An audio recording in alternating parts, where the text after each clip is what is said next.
కాళేశ్వరం రిపోర్టుపై నేడు సన్నాహక సమావేశం జరగనుంది. పీసీ ఘోష్ రిపోర్టు, త్రిసభ్య కమిటీ రిపోర్టుపై ఉత్తమ్ చర్చించనున్నారు. నివేదిక ఆధారంగా చర్యలకు ఆదేశించే ఛాన్స్ ఉందని తెలుస్తోంది. రేపటి కేబినెట్ భేటీలోనూ చర్చించే అవకాశం ఉంది.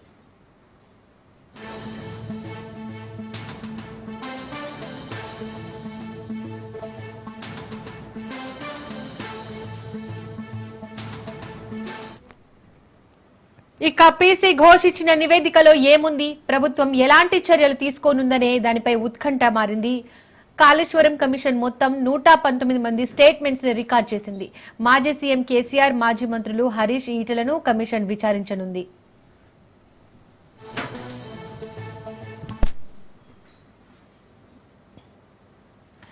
ఇదే అంశానికి సంబంధించి మరిన్ని డీటెయిల్స్ మా ప్రతినిధి రాజు అందిస్తారు.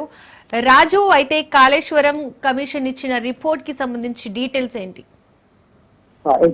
కాళేశ్వరం ఏదైతే కమిషన్ ఇచ్చినటువంటి రిపోర్ట్ పై నేడు మంత్రి ఉత్తమ్ కుమార్ రెడ్డి అధ్యక్షతన సన్నాహక సమావేశం జరగబోతా ఉంది. ఇప్పటికే దీనికి సంబంధించి Kaleshwaram commission justice PC Ghosh commission report ప్రభుత్వానికి చేరింది. ప్రభుత్వం కూడా దీనికి సంబంధించి ఈ రిపోర్ట్ ను స్టడీ చేయడానికి త్రిసభ్య కమిషన్ ని ఏర్పాటు చేయడం జరిగింది. ఈ త్రిసభ్య కమిషన్ రిపోర్టు రేపటిలోగా ప్రభుత్వానికి అందించనుంది. రేపు క్యాబినెట్ లో కూడా దీనిపై చర్చించబోతా ఉన్నారు. అయితే ఈ రోజు ఆ త్రిసభ్య కమిటీ సభ్యులతో మంత్రి ఉత్తమ్ కుమార్ రెడ్డి భేటీ కాబోతా ఉన్నారు. ఎందుకంటే ఒక సన్నాహక సమావేశం నిర్వహించబోతా ఉన్నారు. కాళేశ్వరం కమిషన్ లో ప్రధానంగా 3 అంశాలను ప్రాతిపదికగా చేసుకున్న రిపోర్టు అందించాలని చెప్పేసి కూడా ప్రభుత్వానికి సమాచారం అందింది. ప్రధానంగా ఏదైతే గతంలో ఉన్నటువంటి సింపిహట్ వద్ద కాకుండా మేడిగడ్డ వద్ద ఈ యొక్క ప్రాజెక్టు నిర్మించడం ఏదైతే మార్పు ఉందో, ప్రాజెక్టు మార్పు విషయం, అదేవిధంగా ఆ డిజైన్ లో ఉన్నటువంటి లోపాలు, అదేవిధంగా ఈ ఎస్టిమేషన్ల పెంపు, ఆర్థిక పరమైనటువంటి అంశాలకు సంబంధించినటువంటి ఈ 3 అంశాలను బేరీజు వేసుకొని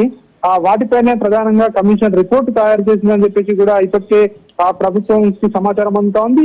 ఈ నేపథ్యంలోనే ఈ రోజు మంత్రి ఉత్తమ్ కుమార్ రెడ్డి సన్నాహక సమావేశం నిర్వహించబోతా ఉన్నారు. ప్రధానంగా ఈ రోజు సమావేశం నిర్వహించి రేపటి కేబినెట్ లో కూడా దీనిపై కూలంకషంగా చర్చించబోతా ఉన్నారు. రేపు కేబినెట్ సమావేశంలో ప్రత్యేకంగా కాళేశ్వరం కమిటీ నివేదికపై మాత్రమే చర్చించేందుకు కేబినెట్ సమావేశం ఏర్పాటు చేయబోతా ఉన్నారు. దీనికి సంబంధించి ఈ రిపోర్ట్ లో కమిషన్ జస్టిస్ పీసీ ఘోష్ అసలు ఏ అంశాలను పొందుపరిచారో, అదేవిధంగా దానిలో ఉన్నటువంటి నిర్మాణానికి సంబంధించినటువంటి బాధ్యులను ఎవరిని బాధ్యులు చేశారు అనే దానిపై అయితే ఒక ఉత్కంఠ కొనసాగుతా ఉంది. అప్పటి ప్రభుత్వ పెద్దలను బాధ్యులు చేస్తారా లేదంటే అధికారులను బాధ్యులు చేస్తారా అనేది తెలియాల్సి ఉంటుంది. ఇప్పటికే దాదాపు 16 నెలల సుదీర్ఘ కాలంలో జస్టిస్ పీసీ ఘోష్ 119 మందిని ఇప్పటికే విచారించడం జరిగింది. వాళ్ళ స్టేట్మెంట్ అన్ని కూడా రికార్డు చేయడం జరిగింది. వారి వద్ద నుంచి అఫిడవిట్ కూడా ఆయన తీసుకోవడం జరిగింది. అప్పటి ప్రభుత్వ పెద్దలు మాజీ సీఎం కేసీఆర్, మాజీ మంత్రులు హరీష్ రావు, ఈటల రాజేందర్ లాంటి వారితో కలుపుకొని 119 మందిని కూడా కమిషన్ విచారించడం జరిగింది. దీనికి సంబంధించి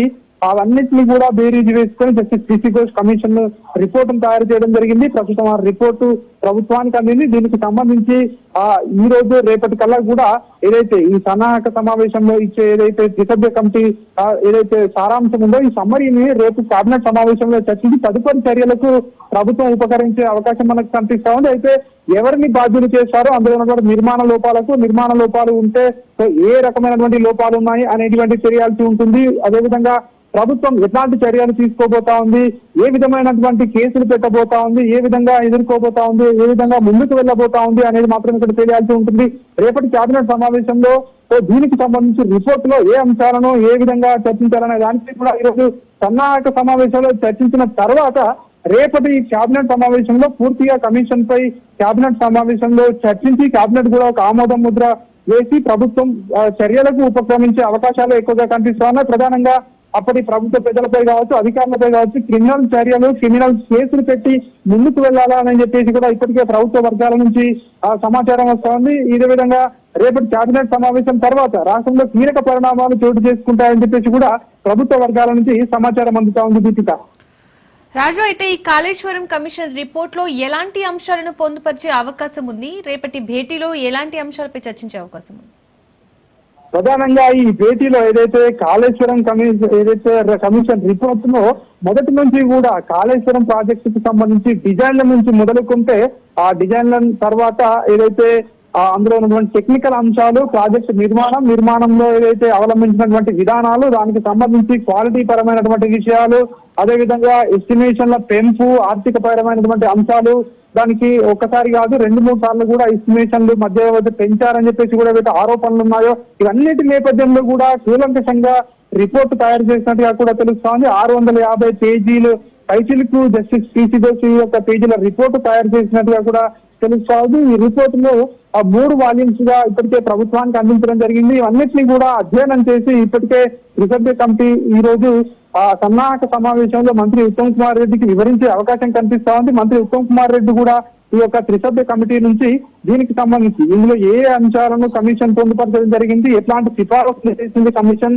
అందులో ఉన్నటువంటి లోపాలు ఎట్లాంటి లోపాలు బయటపడ్డాయి, ఇవన్నిటి పరంగా ప్రభుత్వానికి ఎట్లాంటి సూచనలు చేసింది అనే దానిపై త్రిసభ్య కమిషన్ నుంచి మంత్రి ఉత్తమ్ కుమార్ రెడ్డి ప్రశ్నలు అడిగి తెలుసుకునే అవకాశం కనిపిస్తా ఉంది. అదేవిధంగా కూలంకషంగా ఓవరాల్ గా ఈ యొక్క రిపోర్ట్ కు సంబంధించి పూర్తి డీటెయిల్స్ ని కూడా మంత్రి ఉత్తమ్ కుమార్ రెడ్డి వారి వద్ద నుంచి తెలుసుకునే అవకాశం కనిపిస్తా ఉంది. ఈ తెలుసుకున్న తర్వాత రేపటి కేబినెట్ సమావేశంలో కూడా మంత్రి మండలి కూడా దీనిపై ఒకసారి చర్చించి ప్రధానంగా ఈ యొక్క త్రిసభ్య కమిషన్ ఇచ్చినటువంటి సమ్మరీ కావచ్చు, అదేవిధంగా జస్టిస్ పిసి ఘోష్ ఇచ్చినటువంటి 650 పేజీల నివేదిక కావచ్చు, ఆ నివేదికపై ఒక నిర్ణయం అయితే తీసుకునే అవకాశం కనిపిస్తోంది. ప్రధానంగా అందులో కాళేశ్వరానికి సంబంధించి 3 సంవత్సరాల లోపట్నే ఈ యొక్క ప్రాజెక్ట్ ను పూర్తి చేయడం, ఆదరబాదరగా పూర్తి చేయడం అని చెప్పి కూడా ఇప్పటికే ప్రభుత్వం భావిస్తా ఉంది. అదేవిధంగా దీనికి సంబంధించి ఎస్టిమేషన్ల పెంపు కావచ్చు, అదేవిధంగా ఆ క్వాలిటీ ఎక్కడ కూడా ఆ క్వాలిటీ కంట్రోల్ చెక్ చేయకపోవడం కావచ్చు, గతంలో ఉన్నటువంటి ఏదైతే చాలా రకాలైనటువంటి లోపాలు ఇప్పటికే బయటపడ్డాయని చెప్పేసి ప్రభుత్వ వర్గాలు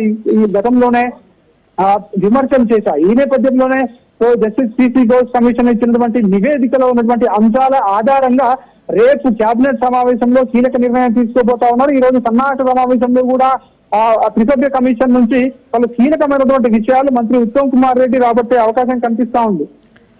రాజు, అయితే కాళేశ్వరం కమిషన్ భేటీకి సంబంధించిన సమావేశంలో రేపు ఎవరెవరు పాల్గొనే అవకాశం ఉంది?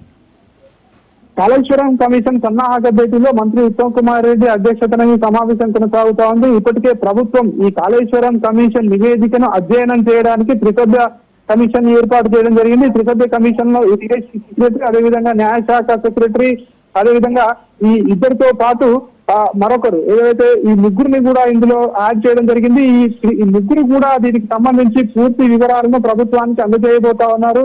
ప్రభుత్వానికి ఒకసారి ఈ రిపోర్టుకు సంబంధించి ఆ కమిషన్ ఇచ్చినటువంటి సూచనలన్నీ కూడా ప్రభుత్వానికి అందిన తర్వాత ప్రభుత్వం ఏం చేయాలనే దానిపై కూడా ఇప్పటికే రేపటి కేబినెట్ లో నిర్ణయం తీసుకోవాలని చెప్పి భావిస్తా ఉంది. ఎందుకంటే దీనికి సంబంధించి జస్టిస్ పిసి ఘోష్ ఇచ్చిన నివేదికలో ఖచ్చితంగా అందులో లోపాలు ఉన్నాయి అని చెప్పేసి కూడా ఇప్పటికే ప్రాథమికంగా తెలుస్తా ఉంది. కాబట్టి దీనికి సంబంధించి లోపాలు ఉంటే ఎవరిని బాధ్యత చేయాలి అనే దానిపై ఈ కమిషన్ లో ఈ రేపటి కేబినెట్ సమావేశంలో చర్చించబోతా ఉన్నారు. దీంతో పాటు ఇప్పటికే ప్రభుత్వానికి ఇటు ఎన్డీఎస్ఏ నివేదిక, ఇటు విజిలెన్స్ నివేదికలు కూడా ఇప్పటికే ప్రభుత్వం వద్ద ఉన్నాయి. ఇప్పటికే ఇటు విజిలెన్స్ నివేదికలో 17 మంది 17 మంది ఇంజనీర్లపై, అదేవిధంగా 30 మంది అధికారులపై క్రిమినల్ చర్యలు తీసుకోవాలని ఇప్పటికే విజిలెన్స్ ఆదేశాలు జారీ చేసింది. ఇప్పటికే విజిలెన్స్ నివేదిక ప్రభుత్వం వద్ద ఉంది. అదేవిధంగా ఇప్పుడు జస్టిస్ పిసి ఘోష్ ఇచ్చినటువంటి ఈ నివేదికను కూడా ప్రభుత్వం కేబినెట్ లో చర్చించిన తర్వాత ఈ ఎన్డీఎస్ఏ నివేదిక, విజిలెన్స్ నివేదిక, కాళేశ్వరం జస్టిస్ పిసి ఘోష్ ఇచ్చినటువంటి నివేదికల ఆధారంగా ప్రభుత్వం. Thank you Raju.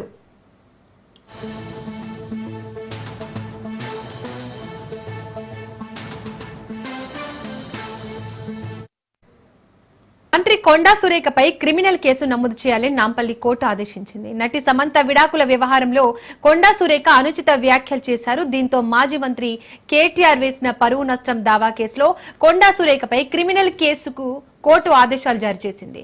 KTR వాదనలతో ఏకీభవించిన Nampally court ఈ నెల 21 లోపు క్రిమినల్ కేసు నమోదు చేసి నోటీసులు ఇవ్వాలని ఆదేశించింది. ఫోన్ ట్యాపింగ్ వ్యవహారంలో కూడా కేటీఆర్ పై కొండా సురేఖ ఆరోపణలు చేశారు.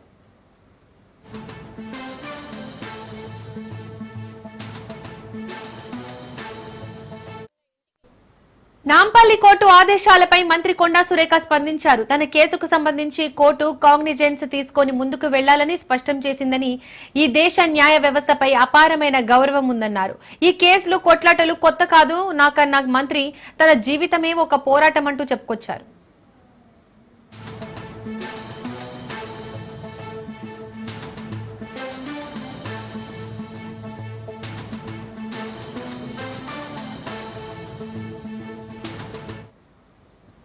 ఏపీ లిక్కర్ స్కామ్ కేసులో కీలక పరిణామం చోటు చేసుకుంది. మద్యం కేసులో సిట్ చేతికి కీలక వీడియో లభించింది.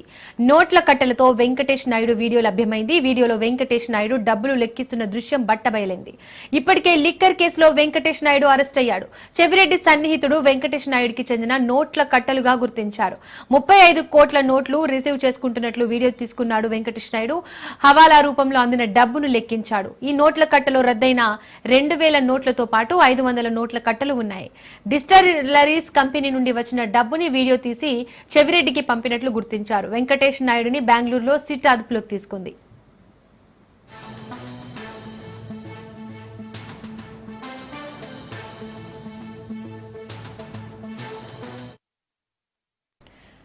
ఇక నోట్ల కట్టల అంశంపై వైసీపీ నేత అంబటి రాంబాబు స్పందించారు. వైసీపీపై సిట్ బురద జల్లేందుకు ప్రయత్నిస్తోందన్నారు. నిర్ధారణ లేని వీడియోను ప్రచారం చేస్తున్నారని ఫైర్ అయ్యారు. వెంకటేష్ నాయుడు వీడియోలో 2000 నోట్ల కట్టలు ఉన్నాయన్నారు. ఎన్నికలు గతేడాది మేలో జరిగాయని 2023 మే నాటివే 2000 నోట్లను వెనక్కు తీసుకున్నారన్నారు. ఎన్నికల్లో లిక్కర్ డబ్బు పంచారన్నది అబద్దమని తేల్చి చెప్పారు.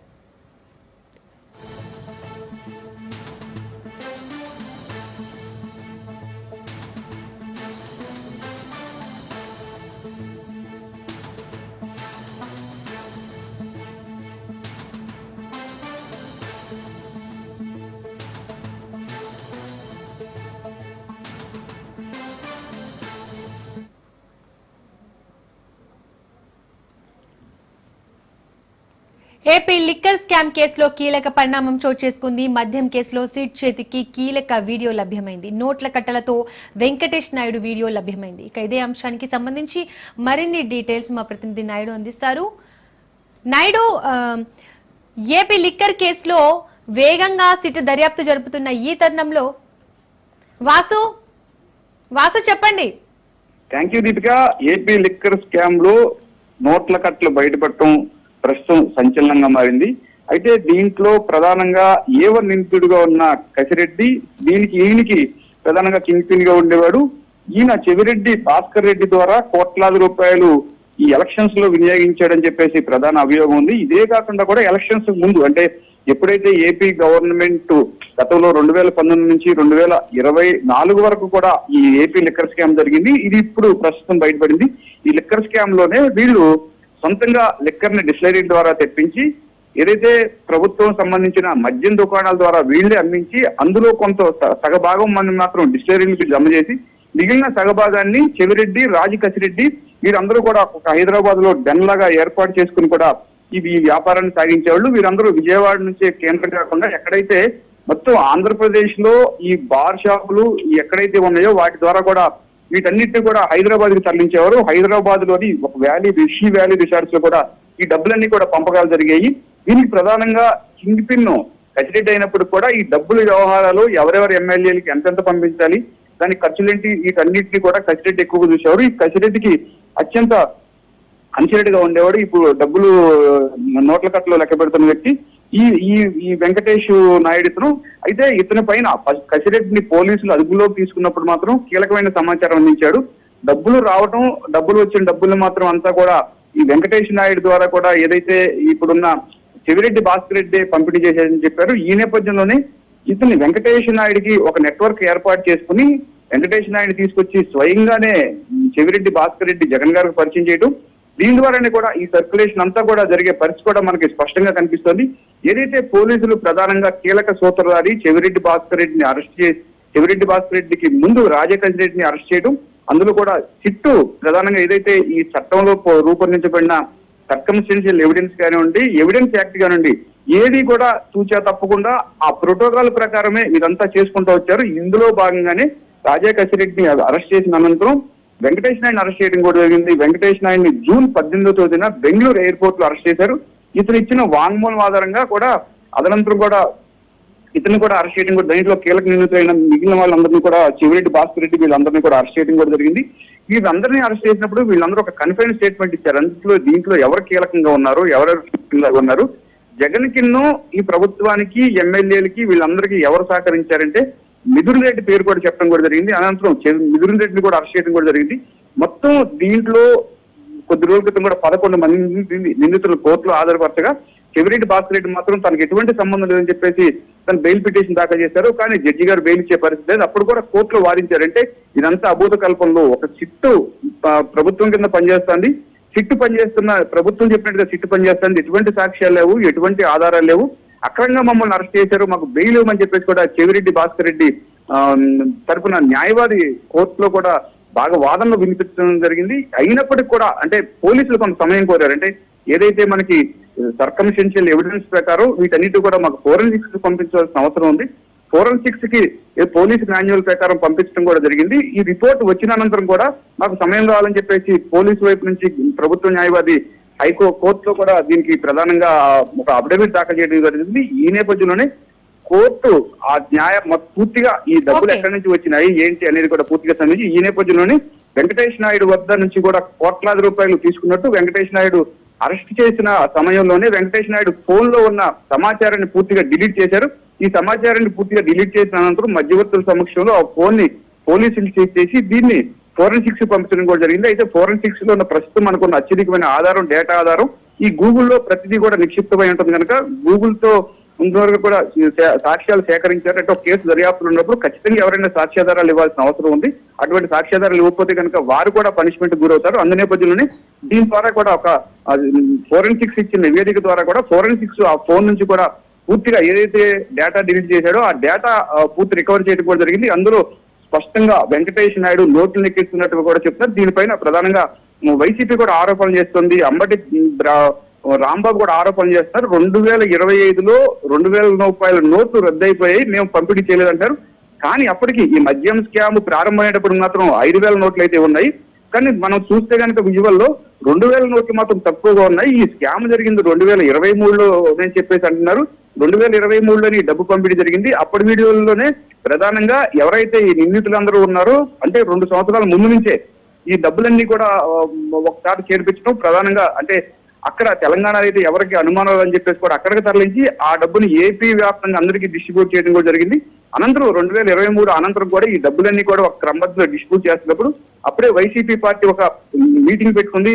ఈ మీటింగ్ లోనే 175కి 175 సాధించాలని చెప్పేసి కూడా దానికి ప్రధానంగా చర్చ జరిగింది. ఇందు మూలంగానే ఈ డబ్బులు ఈ డిస్టిలరీల ద్వారా కానీ అనఫిషియల్ గా సంపాదించే డబ్బుల ద్వారా కానీ 100 కోట్ల రూపాయలు సంపాదించి మొత్తం ఏపీలో ఉన్న ఎమ్మెల్యేలకు అందరికీ కూడా డబ్బులు సరఫరా చేసి ఆ డబ్బుల్ని మార్పించుకుని సరఫరా చేయడం ప్రధాన ఉద్దేశంతో ప్రధానంగా ఇదంతా కూడా ఒక ఆర్గనైజ్డ్ క్రైమ్ అంటుంటాం మనం. ఎకనామికల్ ఆర్గనైజ్డ్ క్రైమ్ అంటాం. ఎకనామికల్ ఆర్గనైజ్డ్ క్రైమ్ భారీగా చేసినట్లు కూడా తెలుస్తుంది. అయితే మిగిలిన క్రైములకి ఎకనామికల్ క్రైమ్ కి చాలా తేడా ఉంటుంది. వీళ్ళందరూ పెద్ద మనుషులే చేస్తారు కనుక ప్రభుత్వం దృష్టి పడకుండా కూడా చాలా జాగ్రత్తగా చేసే పరిస్థితి కూడా కనిపిస్తుంది. Thank you Vasu.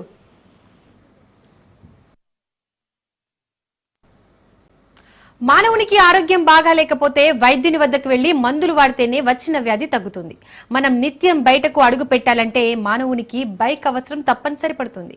మరి అలాంటి బైక్ కు ఏ చిన్న రిపేర్ వచ్చినా మళ్ళీ మెకానిక్ షెడ్కే వెళ్లి దాన్ని బాగు చేయాలంటే ఒక మెకానికే బాగు చేయాలి. 25 సంవత్సరాల జీవితంలో ఓ మెకానిక్ పని చేసుకుంటూ జీవనోపాధి పొందుతున్న మెకానిక్ల జీవితాలు ఎలా ఉన్నాయి? మారుతున్న యుగంలో కొత్త రకం బైక్లతో మెకానిజానికి ఏమైనా సమస్యలు వస్తున్నాయా? రోజువారీగా పనిచేసుకుంటూ బతుకుతున్న మెకానిక్లకు గిట్టుబాటు అవుతుందా? వారి కుటుంబాలను పోషించుకుంటున్నారా లేదా ఏమైనా సమస్యలున్నాయా? మోడర్న్ యుగంతో ఉక్కిరిబిక్కిరి అవుతున్నారా? దీనికి సంబంధించిన మరింత సమాచారం మా కరీంనగర్ ప్రతినిధి రవీందర్ మెకానిక్ల నుండి అందిస్తారు.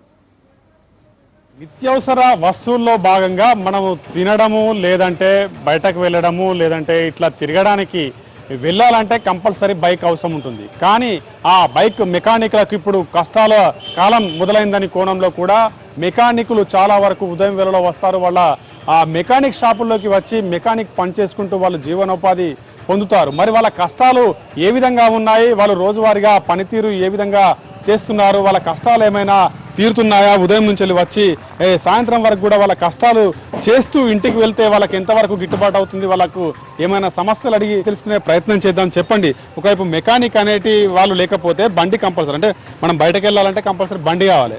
బండి లేనిదైతే ఇప్పుడు వాళ్ళకు చిన్నలు కావచ్చు పెద్దలు కావచ్చు కంపల్సరీ బండి తీసుకుని బయటకు పోతున్నారు.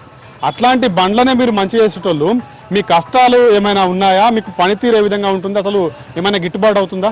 మా కరీంనగర్ పట్టణంలో 450 మెకానిక్ షాపులు ఉన్నాయి. మాకు ఈ యొక్క లేబర్ యాక్ట్లో మాకు ఎలాంటి సౌకర్యాలు రావడం లేదు.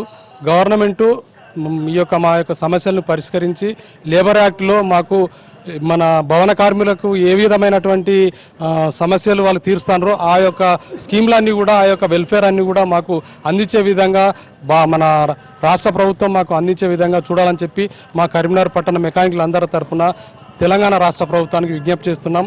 అట్లాగే భారతదేశ ప్రభుత్వం ఒక BS6 అనే వెహికల్స్ని తీసుకొచ్చింది. అది చాలా సంతోషకరమైన విషయం, ఎందుకంటే అది పొల్యూషన్ లేకుండా నడుస్తూ ఉంది ఆ వెహికల్. కానీ దానిలో మాకు రిపేర్ చేయడానికి మాకు చాలా ఇబ్బందులు ఉన్నాయి.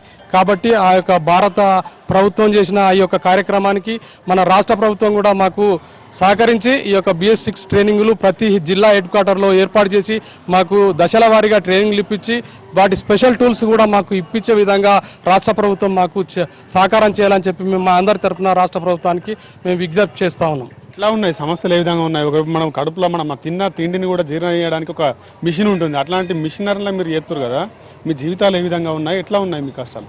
బుల్లెట్ అండ్ ఆల్టూలర్ మెకానిక్.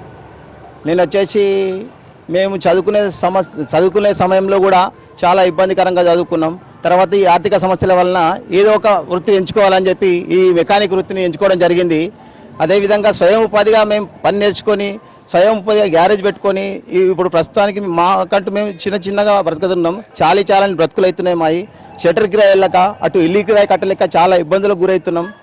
మాలాంటి పేద టూ వీలర్ మెకానిక్ ప్రజలందరికీ ఈ రాష్ట్ర ప్రభుత్వం ఇల్లు కానీ అదేవిధంగా ఈ షట్టర్ కిరాయిలు ఎక్కువ రావడం వలన పనులు లేక ఇబ్బందులకు గురవుతున్న మా మెకానిక్ సోదరులను రాష్ట్ర ప్రభుత్వం ఆదుకోవాలని మనస్ఫూర్తిగా కోరుతున్నా. మొత్తం ఇది పరిస్థితి. అంటే మెకానిక్లు అంటే రోజువారీగా వాళ్ళు బండి నడవాలంటే కంపల్సరీ మెకానిక్ పని చేసుకోవాలి. ఎట్లా ఉన్నాయి మీ సమస్యలు, ఏ విధంగా ఉన్నాయి? మా సమస్యలు అంటూ మేము కస్టమర్లకు ఎంతో సేవ చేస్తున్నాం. మమ్మల్ని గుర్తించలేదు ఏ ప్రభుత్వం అనేది. మేము ప్రభుత్వానికి ఆటో స్టోర్ల రూపకంగా స్పేర్ పార్ట్స్ రూపకంగా జిఎస్టీ అన్నీ కడుతుంటారు. మాకంటూ మరి మెకానిక్ను గుర్తించడం లేదు. వెళ్ళని పరిస్థితుల్లో వైట్ రేషన్ కార్డు రాని వాళ్ళు కూడా ఇప్పటి వరకు మెకానిక్లు ఉన్నారు. మాకు ఇంత సొంత మెకానిక్ షట్టర్ కిరాయి వెళ్ళని పరిస్థితిలో మాకు ఆటోనగర్ ఏర్పాటు చేయాలని మేము కోరుకుంటున్నాం. ఇది పరిస్థితి. మెకానికం అంటే ఒకవైపు టూ వీలర్ పని నడవాలంటే కంపల్సరీ మెకానిక్ అవసరం ఉంటుంది. ఒకవైపు భవన కార్మికులు కావచ్చు, ఎవరికైనా కానీ కార్మికులకు ఒక లేబర్ యాక్ట్ ప్రకారంగా వాళ్ళకు నియమ నిబంధనలు ఉన్నాయి. ఒకవైపు వాళ్ళకు ప్రభుత్వాలు ఆదుకుంటున్నాయి. కానీ ఇప్పుడు కొత్త వాహనాలు ఎన్నో తేలుతున్నాయి, కొత్త షోరూమ్లు ఎన్నో వస్తున్నాయి, BL6 పేరిట కూడా వాహనాలు వస్తున్నాయి. కాబట్టి దాన్ని రిపేర్ చేయాలంటే కంపల్సరీ మెకానిజం మాకు తెలిసి ఉండాలి. అది తెలియాలంటే కంపల్సరీ ప్రభుత్వం కొన్ని చోట్ల కొన్ని ఏరియాలలో ఆ మెకానిజానికి సంబంధించిన కొన్ని ఏరియాలు ఏర్పాటు చేసి అక్కడ వాళ్ళకు ట్రైనింగ్ ఇచ్చినట్టయితే కొత్త వాహనాలు వచ్చేటి మేము కూడా రిపేర్ చేస్తాం, మా కడుపు కూడా నిండుతుంది. ఎందుకంటే రోజువారీగా పని చేస్తేనే మాకు కడుపులోకి అన్నం వస్తుంది. కానీ పని లేకపోతే మా కుటుంబాలు కూడా అనాథలయ్యే పరిస్థితి కనబడుతుంది. కాబట్టి మేము ఈ మెకానిజం మీదనే ఆధారపడి జీవించాలి. కాబట్టి కంపల్సరీ ప్రభుత్వం పట్టించుకొని చొరవ తీసుకొని కంపల్సరీ మాకు మేలు చేసే విధంగా మమ్మల్ని ఆదుకోవాలని మెకానికులు అందరూ కూడా కోరుతున్న పరిస్థితి. పర్సన్ సంజీవ్తో కలిసి రవీందర్, రాజ్ న్యూస్, కరీంనగర్ జిల్లా నుంచి. జై మెకానిక్.